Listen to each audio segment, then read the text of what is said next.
তাহলে দেখ আমাদের অ্যাসলিপ ইন দ্য ভ্যালি কবিতাটা আমাদের কমপ্লিট হয়ে গেছে। এসএ কিউগুলো আমরা সব লিখে দিয়েছি, এবার একটু বুঝে নিই। 1 নম্বর দেখ কী আছে, how does the stream flow in the poem asleep in the valley. মানে কি, হাউ ডাজ দ্য স্ট্রিম মানে কি বলেছিলাম, ছোট নদী। কিভাবে ছোট নদী ফ্লো প্রবাহিত হয় in the poem asleep in the valley কবিতায়। অর্থাৎ অ্যাসলিপ ইন দ্য ভ্যালি কবিতায় ছোট নদী কিভাবে বয়ে যাচ্ছে, কিভাবে দেখি, দ্য স্ট্রিম ফ্লোজ স্লোলি, নদীটা কীভাবে বয়ে যাচ্ছে, স্লোলি ধীরে ধীরে বয়ে যাচ্ছে, in the poem asleep in the valley কবিতায়। একটুখানি বোঝার ব্যাপার হচ্ছে, দেখ প্রশ্নতে ফ্লো FLOW আছে, কিন্তু উত্তরের সময় দেখ FLOWS হয়েছে। কেন? কারণ আমরা জানি ডাজ দিয়ে প্রশ্ন করলে, DOES ডাজ দিয়ে প্রশ্ন করলে উত্তরের সময় ভার্বের সঙ্গে এস বা ইএস যোগ করতে হয়, তাই তো?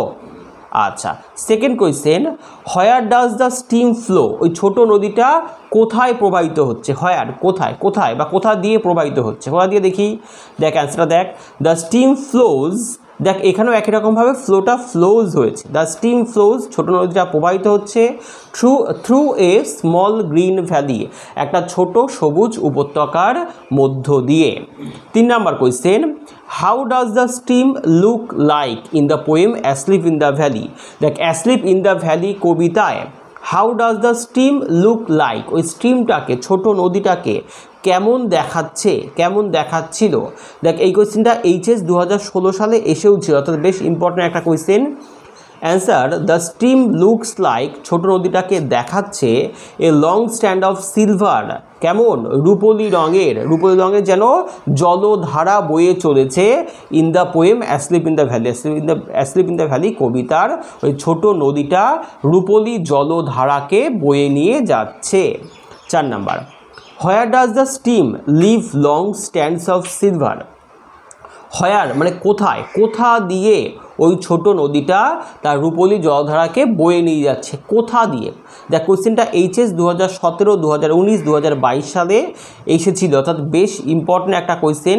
অ্যান্সারটা দেখি, the stream leaves long stands of silver on the bright green ঘাস অন দ্য ভ্যালি, উপত্যকার যে সবুজ ঘাস রয়েছে, সবুজ উজ্জ্বল ঘাস রয়েছে, সেই ঘাসের মধ্য দিয়ে রূপলি জলধারা বা সেই ছোট নদীটা বয়ে চলেছে। আচ্ছা, 5 number question, what does the word hollow signify in the poem asleep in the valley. Asleep in the valley কবিতায় এই যে হলো মানে কি বলেছিলাম, গর্ত হয়, আবার এখানটায় উপত্যকা। তা এই উপত্যকা বা হলো ওয়ার্ডটা এই কবিতায় কি সিগনিফাই করছে বা কি তাৎপর্য প্রকাশ করছে, দেখি কি তাৎপর্য দিচ্ছে। The word hollow means a valley surrounded by mountains that seems a hollow from distance. কি বলছে, দ্য ওয়ার্ড হলো মিনস, এই হলো ওয়ার্ডটার মানে হচ্ছে এ ভ্যালি একটা উপত্যকা, সারাউন্ডেড বাই মাউন্টেন্স যেটা মাউন্টেন দিয়ে ঘেরা। সারাউন্ডেড মানে কি, সারাউন্ডেড মানে ঘেরা, চারপাশটা ঘিরে থাকা, কি দিয়ে, মাউন্টেন পর্বত দিয়ে, পাহাড় দিয়ে চারপাশটা ঘেরা, that seems a hollow from distance যেটাকে অনেকটা দূর থেকে একটু ফাঁকা জায়গা বলে মনে হয়। আচ্ছা, এটা তোরা এই মাউন্টেন পর্যন্ত বললেই হবে, হ্যাঁ বাকিটা দরকার নেই, মাউন্টেন পর্যন্ত বললেই অ্যান্সার হয়ে যাবে। আচ্ছা, 6 নম্বর দেখি, from where do the sun rays fall on the valley. From where মানে কোথা থেকে দ্য সান রেজ ফল, ওই সূর্য রশ্মিটা পড়ছে অন দ্য ভ্যালি উপত্যকার মধ্যে, কোত্থেকে আসছে, the sun's rays fall on the valley from the mountain top, কোত্থেকে আসছে, দ্য সানস রেজ সূর্য রশ্মিটা ফল পড়ছে অন দ্য ভ্যালি ওই উপত্যকার মধ্যে ফ্রম দ্য মাউন্টেন টপ, ওই একদম পাহাড়ের ওপর থেকে, মানে পর্বত শৃঙ্গ থেকে। 7 number, how are the sun rays compared with, সূর্য রশ্মিকে কিসের সঙ্গে কম্পেয়ার করা হয়েছে, কম্পেয়ার মানে কি, তুলনা করা, তাই তো। সূর্য রশ্মিকে কিসের সঙ্গে তুলনা করা হয়েছে, দেখি, the sun's rays are compared with the flowing of the stream, সূর্য রশ্মি তুলনা করা হয়েছে ফ্লোয়িং অফ দ্য স্ট্রিম, নদী যে বয়ে চলেছে সে বয়ে যাওয়া নদীর সঙ্গে। আচ্ছা 8 number, how does the soldier lie, সৈনিকটা কিভাবে শুয়ে রয়েছে, কিভাবে, দ্য সোলজার লাইজ, দেখ একই রকমভাবে প্রশ্নতে লাই রয়েছে, অ্যান্সার কী হয়েছে লাইজ, কেন ডাজ দিয়ে প্রশ্ন করার জন্য। The soldier lies open mouth, সোলজারটা মুখটা হা করে শুয়ে রয়েছে, with a pillow made of fern, এবং ফার্নের তৈরি একটা বালিশ, বেনিথ হিজ হেড, তার মাথার নিচে রয়েছে, বেনিথ মানে কি নিচে, and his feet are among the flowers, এবং তার পাগুলো রয়েছে ফুলের মধ্যে, অ্যামাং মানে হচ্ছে মধ্যে, অ্যামাং দ্য ফ্লাওয়ার্স ফুলের মধ্যে। আচ্ছা 9 নাম্বার দেখি, what is the pillow made of, বালিশটা কিসের তৈরি, মেড অফ মানে তৈরি, বালিশটা কি দিয়ে তৈরি, অ্যান্সারটা দেখ, the pillow is made of fern, পিলোটা কী দিয়ে তৈরি, ফার্ন দিয়ে তৈরি, ফার্ন ঘাস, ঘাস দিয়ে তৈরি। আচ্ছা 10 নাম্বার দেখি, what do you mean by heavy undergrowth, heavy undergrowth বলতে তুমি কি বুঝতে পারছো বা কি বোঝানো হয়েছে এই কবিতায়, হেভি মানে কি ঘন, আন্ডারগ্রোথ মানে ঝোপঝাড়, ঘন ঝোপঝাড় বলতে এই কবিতায় কি বোঝানো হয়েছে দেখি। Heavy undergrowth means the bushes, heavy undergrowth মানে কি বুশেস, ঝোপঝাড়কে বোঝানো হয়েছে, অ্যান্ড প্ল্যান্টস এবং চারা গাছকে বোঝানো হয়েছে, that grow in plenty, that grow যেগুলো বেড়ে উঠেছে, ইন প্ল্যান্টি, প্ল্যান্টি মানে কি প্রচুর, প্রচুর পরিমাণে যেগুলো বেড়ে উঠেছে। আচ্ছা 11 নাম্বার কোয়েশ্চেন দেখি, what do you mean by sun soaked bed, আমরা কবিতায় পড়েছিলাম সানসোকড বেড মানে সূর্যের আলো শুকিয়ে গেছে এমন বিছানা, সেই সানসোকড বেডের মানে কি, মানে কি sun soaked bed means the green bed, sun soaked bed মানে কি একটা সবুজ বিছানা, which is flourished and nourished by the energy of sun, যেটাকে পরিচর্যা করেছে, ফ্লারিশড অ্যান্ড নারিশড পরিচর্যা করেছে কে, by the energy of sun, সূর্যের এনার্জির দ্বারা, মানে সূর্যই ওটাকে দেখভাল করেছে, সূর্য রশ্মির, সূর্যের ক্ষমতার দ্বারা ওটা ফ্লারিশড হয়েছে, বৃদ্ধি পেয়েছে এবং নারিশড হয়েছে, ও দেখাশোনা করা হয়েছে এমন একটা বিছানা, সেই বিছানাকেই বলা হচ্ছে সানসোকড বেড।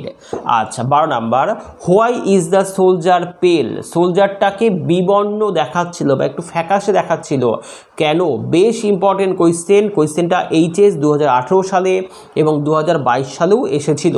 অ্যান্সারটা দেখ, দ্য সোলজার ইজ পেল বিকজ, সোলজারটাকে পেল দেখাচ্ছিল বিকজ কারণ, হি ইজ লাইং ডেড কারণ সে মৃত অবস্থায় মরে পড়ে আছে, আন্ডার দ্য ওয়ার্ম সান উত্তপ্ত সূর্যের নিচে, উষ্ণ সূর্যের নিচে মানে সূর্যের আলোতে সে মৃত অবস্থায় পড়ে রয়েছে, এই কারণে তার শরীরটা কেমন পেল হয়ে যাচ্ছে, একটু বিবর্ণ হয়ে যাচ্ছে। 13 number, why does the soldier lie stressed, stressed মানে কি হাত পা ছড়িয়ে ছিটিয়ে, সোলজারটা হাত পা ছড়িয়ে ছিটিয়ে পড়ে আছে, হোয়ার, হোয়ার মানে কোথায়, সোলজারটা কোথায় তার হাত পা ছড়িয়ে ছিটিয়ে পড়ে আছে, এটাও বেশ ইম্পর্টেন্ট কোয়েশ্চেন, এইচএস 2019 আর 2022 সালে এসেছিল। অ্যান্সারটা দেখ, দ্য সোলজার লাই স্ট্রেসড, সোলজারটা হাত পা ছড়িয়ে ছিটিয়ে শুয়ে রয়েছে, ইন দ্য হেভি আন্ডারগ্রোথ কোথায়, সেই ঘন ঝোপঝাড়ের মধ্যে, in a small green valley একটা ছোট সবুজ উপত্যকায়, কোথায় পড়ে আছে ছোট সবুজ উপত্যকায়, হ্যাঁ তার ওই একটা হেভি আন্ডারগ্রোথ মানে ঘন ঝোপঝাড়ের মধ্যে। আচ্ছা এরপর দেখ 14 number, where are the feet of the soldier placed, where কোথায়, are the feet of the soldier সৈনিকের পাগুলো প্লেসড রয়েছে, সৈনিকের পাগুলো, সোলজারটার পাগুলো কোথায় রয়েছে, এটাও ইম্পর্টেন্ট কোয়েশ্চেন, এইচএস 2020 সালে এসেছিল। দেখ, the feet of the soldier are placed among the flowers, সোলজারের পাগুলো কোথায় রয়েছে, অ্যামাং দ্য ফ্লাওয়ার্স ফুলের মধ্যে রয়েছে। 15 number, what is the soldier smile compare to, সোলজারের স্মাইলটাকে কিসের সঙ্গে তুলনা করা হয়েছে, এটাও 2020 সালে এসেছিল, বেশ important question.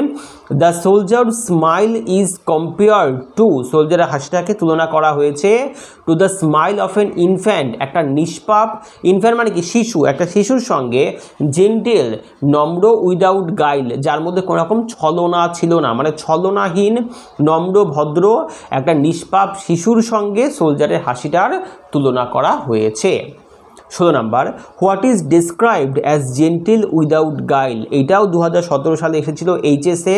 What is described, কোনটাকে ব্যাখ্যা দেওয়া হয়েছে, ডিসক্রাইব মানে বর্ণনা দেওয়া, ব্যাখ্যা দেওয়া, অ্যাজ জেন্টেল নম্র হিসাবে, ভদ্র হিসাবে, উইদাউট গাইল ছলনাহীন হিসাবে। তাই কোন জিনিসটাকে নম্র, ভদ্র এবং ছলনাহীন বলা হয়েছে, কোনটাকে? ওই সোলজারের হাসিটাকে, তাই না? দেখি, the smile of the innocent soldier, innocent নিষ্পাপ সোলজারের হাসিটা ইজ কম্পেয়ার তুলনা করা হয়েছে অ্যাজ জেন্টেল উইদাউট গাইল, হ্যাঁ, ছলনাহীন, নম্রসভ্য, ভদ্র হিসেবে। 17 number, why does the poet ask nature to keep the soldier warm, কেন কবি বলেছে প্রকৃতিকে যে সোলজারটাকে উষ্ণ রাখতে, সো দ্যাট, যাতে করে the soldier may not catch cold, যাতে করে সোলজারটাকে ঠান্ডা ধরে না নেয়। এই কোয়েশ্চেনটা দেখ এইচএস 2016 সালে এসেছিল। এর সঙ্গে অথবা দিয়ে আরেকটা কোয়েশ্চেন রয়েছে, হি মে ক্যাচ কোল্ড, তাকে ঠান্ডা ধরে নিচ্ছে। আচ্ছা, why does the poet fear so, কেন কবি এইরকম ভয়টা পাচ্ছিল? অ্যান্সারটা দেখ, as the soldier is sleeping under the open sky, যেহেতু সোলজারটা ঘুমিয়ে রয়েছে কোথায়? আন্ডার দ্য ওপেন স্কাই, খোলা আকাশের, উন্মুক্ত আকাশের নিচে। দ্য পোয়েট ফিলস, কবি ফিল করছে, অনুভব করছে, অ্যাফেকশনেট কি, একটু স্নেহ, মায়া, মমতা, ভালোবাসা, অ্যান্ড আস্কস নেচার, এবং প্রকৃতির কাছে কবি বলছে টু কিপ হিম ওয়ার্ম, যে তাকে উষ্ণ রাখতে। আচ্ছা, 18 number, what does the poet ask nature to do, what does the poet ask, বলছে কবি কি বলছে নেচারকে টু ডু, করতে, কবি নেচারকে কি করতে বলেছে? ওই একই কোয়েশ্চেন আবার দিয়েছে। দ্য পোয়েট আস্ক নেচার, কবি প্রকৃতিকে বলছে টু কিপ হিম ওয়ার্ম, তাকে ওয়ার্ম রাখতে, তাকে উষ্ণ রাখতে। 19 number question, how does the poet bring out the innocence of the soldier in asleep in the valley, কোয়েশ্চেনটা এইচএস 2018 সালে এসেছিল। বলছে how does the poet bring out, কীভাবে কবি প্রকাশ করেছে, ব্রিং আউট মানে কি, প্রকাশ করা, দ্য ইনোসেন্স, ইনোসেন্স মানে কি, নিষ্পাপ, নিষ্পাপতা কে, অফ দ্য সোলজার, সৈনিকটার, in asleep in the valley, asleep in the valley কবিতায়। তাহলে অ্যাসলিপ ইন দ্য ভ্যালি কবিতায় কবি কিভাবে সৈনিকটা যে নিষ্পাপ সেটাকে ব্যাখ্যা করেছে, সেটাকে প্রকাশ করেছে। দেখ মন দিয়ে শোন, দেখ, the poet brings out the innocence of the soldier, কবি সৈনিকটার নিষ্পাপতাকে ব্যাখ্যা করেছে by describing the smile of the soldier, সৈনিকটার হাসিটাকে ব্যাখ্যা দিয়ে। কিভাবে? As gentle without guile like an infant, যে তার হাসিটা হচ্ছে একদম নম্র, সভ্য, ভদ্র, উইদাউট গাইল, যার মধ্যে কোনো রকম ছলনা ছিল না, লাইক অ্যান ইনফ্যান্ট, একটা নিষ্পাপ শিশুর মতো।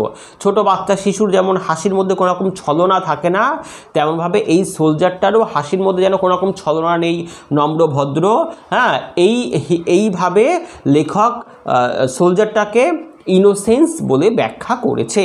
20 নাম্বার দেখ, what are the insects doing, insects মানে কি, পতঙ্গ, তাই তো? পতঙ্গরা কি করছে, কি করছে পতঙ্গরা? দ্য ইনসেক্টস আর হিউমিং, পতঙ্গরা কি করছে? হিউমিং করছে। হিউমিং মানে কি? গুনগুন করছে। And trying to disturb the soldier's rest, এবং সোলজারের রেস্টটাকে ডিস্টার্ব করার চেষ্টা করছে। 21 number, how does the soldier sleep, দেখ আমাদের প্রায় হয়ে এসছে, মোট 22টা আছে। 21 নাম্বার দেখি, how does the soldier sleep, সোলজারটা কিভাবে ঘুমোচ্ছিল, কিভাবে? The soldier lies open mouth, সোলজারটা মুখটা হাঁ করে শুয়ে রয়েছে। His feet are among the flowers, তার পাগুলো রয়েছে ফুলের মধ্যে। And one hand is on his breast, এবং তার একটা হাত রয়েছে তার বুকের ওপরে। অ্যান্ড হি স্লিপস পিসফুলি, এবং সে ঘুমোচ্ছে কিভাবে? পিসফুলি মানে শান্তিপূর্ণভাবে। 22 নাম্বার দেখ, last question, 22 number, in his side there are 2 red holes, তার পাশে 2টো লাল গর্ত রয়েছে। আচ্ছা, what do the 2 red holes in the poem asleep in the valley signify, এই অ্যাসলিপ ইন দ্য ভ্যালি কবিতা এই 2টো লাল গর্ত কি সিগনিফাই করে, কি তাৎপর্য ব্যাখ্যা করে? ইম্পর্টেন্ট কোয়েশ্চেন, এইচএস 2015 সালে এসছিল। দেখ, 2 রেড হোলস সিগনিফাই, 2টো লাল গর্ত সিগনিফাই করে টু বুলেট উন্ডস, কোনটাকে? দুটো গুলির ক্ষতকে, টু বুলেট উন্ডস দুটো গুলির ক্ষতকে সিগনিফাই করে।